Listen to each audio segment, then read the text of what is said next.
Holden has given its family workhorse, the Colorado, a midlife makeover. From the outside, it doesn't look any different than the old model, but inside there are important changes to the engine, transmission and technology.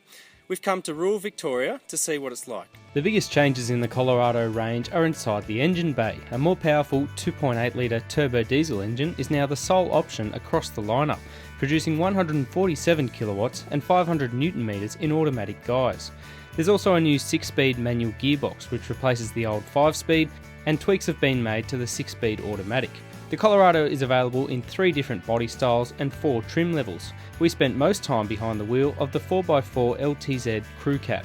The changes that have been made are mostly to bring the Colorado into line with the competition, with more of an emphasis on upping the power out of the 2.8 litre engine and also introducing a new 6-speed manual gearbox. And the changes are quite noticeable in terms of the way the car drives. There's a lot more power from down low. The increased torque as well means that there's more of a spread of power across the range. One of the big criticisms of the Colorado before this model was the 5-speed manual. People said it was a bit below par in terms of the rest of the trucks on the market, but the new 6-speed is actually quite a good thing. It offers a really smooth shift, decent amount of throw, even though it is a little bit truck-like still, and it's quite a good thing. While the engine changes bring noticeable improvements in power, the Colorado still remains fairly agricultural in the way it drives, a direct result of its 1-tonne payload and 3.5-tonne towing capacity. Like most utes, the Colorado runs on a older style ladder frame chassis and is a little bit rigid in its ride, and as you'd expect. When you do push the car on sealed roads, it can become a little bit ponderous, losing grip fairly easily, but I guess at the end of the day this isn't really made for that. For sealed roads it's fairly comfortable, though it is firmly sprung. It would easily get away with an everyday cruiser, especially for the family. There are obviously anchor points for child seats and all that in the back, so they're a fairly accommodating package nowadays.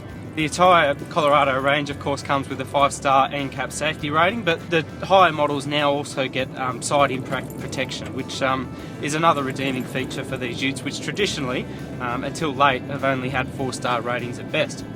The interior is fairly plain as well, with cheap plastic surfaces in the all-important contact spots and a flat back seat. Holden have already said that they're looking at down the track at bringing more upgrades to the interior, getting rid of the Tupperware type plastic, and also maybe putting a little bit more sound deadening in the engine bay there to reduce the engine noise and probably the road noise as well. One of the big redeeming features of this new model is actually the technology inside. For the first time we see a 7-inch touchscreen in the cabin, which replaces this archaic mono-pixel thing that was in there before. There's a reversing camera standard on the LTZ, the top model. It's also a $360 option on the lower models down the line as well. Pricing on the Colorado range remains unchanged, with the exception of a $200 increase on automatic ute models. As part of the launch, we also sampled the updated Colorado 7 wagon, which benefits from the same changes as the ute. It too proved itself a winner off the beaten track. One of the big payoffs of that real utilitarian kind of design is the way that the Colorado handles itself on 4-wheel drive tracks. Of course, you've got the low range transfer cab, like many of the dual cab utes have nowadays, but it seems to really retain a good amount of drivability and manoeuvrability on 4-wheel drive tracks. For downhills, there's also a descent assist function which allows you to not worry about touching the accelerator or the brake pedal and just let the car roll down on its own devices. And you sort of tested it on a couple of occasions with big snotty rocks in the road, and yeah, it did a really good job. While the Colorado doesn't set any new benchmarks, the latest round of tweaks do bring it into line with the competitive dual cab ute segment, changes that Holden hopes will earn the Colorado a bigger piece of the action.